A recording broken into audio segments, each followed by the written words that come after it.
ಎನ್ನ ಸರ್ವಾಚಾರ ಸಂಪತ್ತು ಬಸವಣ್ಣನಲ್ಲಿ ನೈವೇದ್ಯವಾಯಿತು.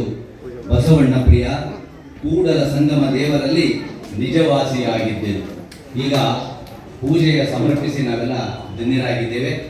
ಈಗ ಸ್ವಾಗತ ಭಾಷಣ ನಮ್ಮ ವೀರಶೈವ ಲಿಂಗಾಯತ ವೇದಿಕೆಯ ಪದಾಧಿಕಾರಿಗಳಾದಂಥ ಶ್ರೀ ಮಲ್ಲಿಕಾರ್ಜುನ ಅವರಿಂದ. ವಿಶೇಷವಾಗಿ ಭಾನುವಾರ ರಜೆ ಬರಬೇಕು ಅಂದರೆ ನಾವು 3/4 ಗಂಟೆ ಬರ್ತೀನಿ ಅಂದರೆ 2 ಗಂಟೆ ಟೈಮ್ ಬೇಕಾಯಿತು. ಅದರಿಂದ ಆ ಟ್ರಾಫಿಕ್ನಲ್ಲಿ ಬರ್ತಕ್ಕಂಥ ಸಂದರ್ಭದಲ್ಲಿ ಸ್ವಾಮೀಜಿಯವರು ಈ ಕಾರ್ಯಕ್ರಮಕ್ಕೆ ಅವರು ಸರಿಯಾದ ಸಮಯಕ್ಕೆ ಬಿಟ್ಟಿದ್ದಾರೆ.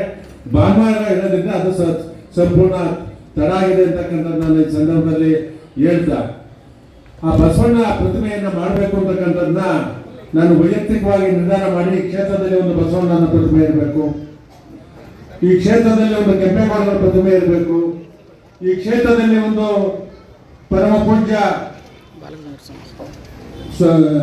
ಸಿದ್ಧಲಿಂಗ ಸ್ವಾಮೀಜಿಯವರ ಒಂದು ಪ್ರತಿಮೆ ಇರಬೇಕು, ಈ ಕ್ಷೇತ್ರದಲ್ಲಿ ಒಂದು ಬಾಲಗಂಗಾಧರ ಸ್ವಾಮೀಜಿಯವರ ಪ್ರತಿಮೆ ಇರಬೇಕು ಅಂತಕ್ಕಂಥದ್ದನ್ನ ಯಾರೋ ಒಂದು ಪತ್ರಟ ಮಾಡಲಿಲ್ಲ. ನಾನು ವೈಯಕ್ತಿಕವಾಗಿ ನನ್ನ ಕ್ಷೇತ್ರದಲ್ಲಿ ಆ ಮಹಾಪುರುಷರ ಆ ಪ್ರತಿಮೆಗಳಿರಬೇಕು, ಒಂದು ಪಾರ್ಕ್ಗಳಿಗೆ ಅವರ ಹೆಸರುಗಳನ್ನ ಇಡಬೇಕು. ಈ ಕ್ಷೇತ್ರದಲ್ಲಿ ಜನ್ಮ ಕೊಟ್ಟಿದ್ದಾರೆ. ನಾನು ಇರ್ತಕ್ಕಂಥ ಸಂದರ್ಭದಲ್ಲಿ ಈ ಕ್ಷೇತ್ರ ಇರ್ಬೋದು, ಏನು ಅಭಿವೃದ್ಧಿ ಆಗಬೇಕು ಆ ಅಭಿವೃದ್ಧಿಯನ್ನು ನಾವೆಲ್ಲ ಕಲ್ತಿರ್ತಕ್ಕಂಥದ್ದು ಪರಮ ಪೂಜ್ಯ ಬಸವಣ್ಣವ್ರನ್ನ ವಚನಗಳಿಂದ. ಅವ್ರೇನು ಮಾತು ಬಿಟ್ಟೋಗಿದ್ದಾರೆ ಅದರಲ್ಲಿ ಕಿಂಚಿತ್ತಾದ್ರೂ ನಾವು ಮಾಡಬೇಕು, ನನ್ನ ಊರಿಗೆ ಸೇವೆಯನ್ನ ಮಾಡಬೇಕು ಅಂತಕ್ಕಂಥದ್ದನ್ನ ಈ ಪಾರ್ಕ್ ಮಾಡತಕ್ಕಂಥ ಸಂದರ್ಭದಲ್ಲಿ ಅನೇಕ ಅಡೆತಡೆಗಳನ್ನ ಎದುರಿಸ್ತೇವೆ. ಇವತ್ತು ಭಾನುವಾರದ ಒಂದು 1000ಕ್ಕಿಂತ ಹೆಚ್ಚಿನ ಜನ ಬರ್ತೀರ. ಪ್ರತಿನಿತ್ಯ 500ರಿಂದ 800 ಜನ ಈ ಪಾರ್ಕಲ್ಲಿ ವಾಕ್ ಮಾಡ್ತಾ ಇದ್ದೀರ. ನಾನು ಬರ್ತಕ್ಕಂಥದ್ದು 2 ತಿಂಗಳು 3 ತಿಂಗಳು ಬರ್ತೇನೆ. ನಾನು ಪ್ರತಿನಿತ್ಯ ಕಸ ಗುಡಿಸಿದಾರ, ನೀರು ಹಾಕಿದಾರ, ಗಿಡಕ್ಕೆ ಚೆನ್ನಾಗಿದೆಯಾ, ಆ ಬಾತ್ರೂಮ್ ಕ್ಲೀನ್ ಆಗಿದೆಯಾ, ಲೈಟ್ ಇದೆಯಾ, ಅದು ಬಸವಣ್ಣವರು ಅಂತಕ್ಕಂಥದ್ದು ಒಂದು ಪ್ರತೀಕ. ನಾವು ಯಾವುದೇ ಒಂದು ಶುಭ ಕಾರ್ಯವನ್ನ 365 ದಿನದಲ್ಲಿ ಮಾಡ್ತೇವೆ ಅಂತಂದ್ರೆ ಅದು ಬಸವ ಜಯಂತಿ. ನಾವು ಯಾರು ಕೇಳಕ್ ಹೋಗೋದೇ ಇಲ್ಲ. ಆ ದಿನ ಮನೆ ಅಡಿಪಾಯ ಆಗ್ತಕ್ಕಂಥ ಇರ್ಬೋದು, ಒಂದು ಮದುವೆ ಇರ್ಬೋದು, ಒಂದು ಗಣ್ಣೋರು ಹೆಣ್ಣೂರು ಮನೆಗೆ ಹೋಗ್ಬೋದು, ಇಲ್ಲ ಹೆಣ್ಣೂರು ಗಣ್ಣೂರು ಮನೆಗೆ ಬರ್ತಕ್ಕಂಥದ್ದು ಇರ್ಬೋದು. ಆ ಬಸವ ಜಯಂತಿ ಅಂತಕ್ಕಂಥದ್ದು ಅತ್ಯಂತ ಶ್ರೇಷ್ಠವಾದ ದಿನ ನಮ್ಮಲ್ಲಿ ಅಂತಕ್ಕಂಥದ್ದು ಇಡೀ ಎಲ್ಲ ನಮ್ಮ ಮಾನವ ಕುಲಕ್ಕೆ ಗೊತ್ತಿರ್ತಕ್ಕಂಥದ್ದು. ಈ 12ನೇ ಶತಮಾನದಲ್ಲಿ ವಿಶ್ವಗುರು ಬಸವಣ್ಣವರು ಆ ಅನುಭವ ಮಂಟಪವನ್ನ ಕಟ್ಟಿ ಇಡೀ ವಿಶ್ವಕ್ಕೆ ಮಾದರಿಯಾಗಿರ್ತಕ್ಕಂಥವ್ರು ಬಸವಣ್ಣವರು. ಇದು ನನ್ನ ಸ್ವಂತ ಅನಿಸಿಕೆ. ಇದರಲ್ಲಿ ಯಾವ ರಾಜಕೀಯವೂ ಇಲ್ಲ.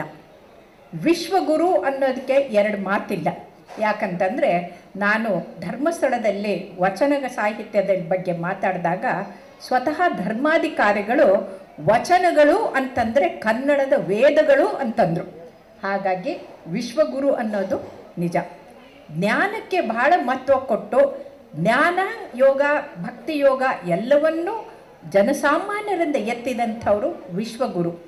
ಆದರೆ ಅವರನ್ನು ಸಾಂಸ್ಕೃತಿಕ ನಾಯಕ ಅಂತ ಕರೆಯೋದು ಅವ್ರನ್ನ ಕೆಳಗಡೆ ತಂದ ಹಾಗಾಗತ್ತೆ. ಅದು ನನಗೆ ಸರಿ ಅನಿಸೋದಿಲ್ಲ ಅಂತ ನಾನು ಖಡಾಖಂಡಿತವಾಗಿ ಹೇಳೋಕ್ಕೆ ಇಚ್ಛಪಡ್ತೀನಿ. ಯಾಕಂದರೆ ನಾಯಕ ಅಂತಂದರೆ ಲೀಡರು ಅವರು ಗುರು ಆಗೋಕ್ಕೆ ಸಾಧ್ಯ ಇಲ್ಲ. ಗುರು ಭಾಳ ಎತ್ತರಕ್ಕೆ ಹೋದಂಥವ್ರು. ಆ ಗುರುವನ್ನು ತಂದು ನಾಯಕ ಮಾಡಿ ಕೂರಿಸೋದು ಸರಿಯಲ್ಲ. ನಾಯಕ ಪದದ ಅರ್ಥ ನೋಡಿದರೆ ನಿಮಗೆ ಗೊತ್ತಾಗತ್ತೆ. ಒಂದು ಲೀಡರು, 2ನೇದು ನಾಯಕ ಅಂದರೆ ಪಾಳೆಗಾರಿಕೆ ಮಾಡುವಂಥ ನಾಯಕರು. ವೇದಿಕೆಯ ಮೇಲಿರುವ ಎಲ್ಲ ಗಣ್ಯರಿಗೂ ನನ್ನ ನಮಸ್ಕಾರಗಳನ್ನು ತಿಳಿಸ್ತಾ, ಹಾಗೂ ನನ್ನ ಎದುರುಗಡೆ ಕೂತಿರ್ತಕ್ಕಂಥ ಎಲ್ಲ ಶರಣೆಯರಿಗೂ ನನ್ನ ಶಿರಸಾಷ್ಟಾಂಗ ನಮಸ್ಕಾರಗಳು. ವಿಜಯಲಕ್ಷ್ಮಿ ಮೇಡಮು ಎಲ್ಲ ಸಾಹಿತ್ಯಾತ್ಮಕವಾಗಿ ತುಂಬ ಚೆನ್ನಾಗಿ ಹೇಳ್ಬಿಟ್ರು, ಕೇಳಿಬಿಟ್ಟಿದ್ದೀನಿ. ನಾನು ಹಾಡು ಭಾಷೆನಲ್ಲಿ ಹೇಳ್ತೀನಿ, ನಮ್ಮ ತಾಯಿ ತಂದೆ ಅಣ್ಣ ತಂಗಿದ್ರು ಅಕ್ಕ ತಂಗಿದ್ರು ಹೇಳ್ತೀನಿ, ನಾವು ಬಸವಣ್ಣ ವಚನ ಮಕ್ಕಳಿಗೆ ಹೇಳ್ಕೊಡೋದು ಬೇಡ, ದಿವಸ ಬಸವಣ್ಣ ಅಂತ ಮನೇಲಿ ಹೇಳ್ಕೊಡಿ. ಒಂದು ದಿವಸ ಮಗು ಕೇಳುತ್ತೆ ಬಸವಣ್ಣ ಯಾರು ಅಂತ, ಆವತ್ತು ಅರ್ಥ ಆಗುತ್ತೆ ಮಗುಗೆ ಬಸವಣ್ಣ ಇವರು ಅಂತ. ನಾವೇ ಕಲಿತೀವಿ ಬಸವಣ್ಣನ ವಚನನ, ಮಗುನೇ ಕಲಿಯುತ್ತೆ.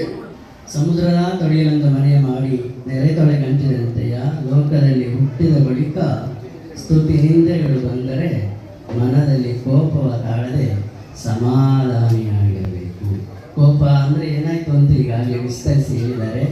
ಆ ಕೋಪವನ್ನು ತಾಳ್ಮೆ ಮಾಡಿಕೊಳ್ಳಿಕ್ಕೆ ಕೋಪ ಬಂದಾಗ ನೀವು ಅಕ್ಕನ ನೆನೆಸ್ಕೊಂಡ್ಬಿಟ್ರೆ